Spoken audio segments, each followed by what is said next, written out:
पास्काचे तिसरे सातोळे मंगळार जुवावा प्रमाणे जेजू क्रिस्ताचे शुभ वर्तमान अध्याय 6 वळी 30 ते 35। लोकांचे उरपोजीन जेजूक म्हटले, तशें जाल्यार तुजेर आमी विस्वास दवरच्या कसली गुन्हा करून आमकां दाखोयशी? तुज्यान कितें करूंक जायत? आमच्या पुर्वजांनी अरण्यान मान्ना केलो, ताणें तांकां सर्गीचो उंडो खावंक दिलो अशें बरयलोलें आसा।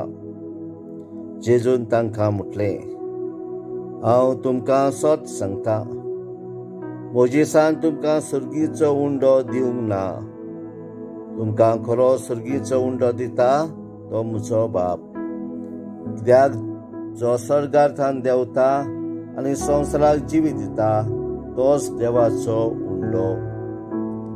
तांणी ताका म्हटलें, हो उंडो आमकां सदां दी। जेजून तांकां म्हटलें, हांव जिविताचो उंडो। म्हजेशी येता ताका केदीस भूक लागची ना, आनी म्हजेर विस्वास दवरता ताका केदीस तान लागची ना। जेजू क्रिस्ताचें शुभ वर्तमान। वाखांडी तुका क्रिस्ता।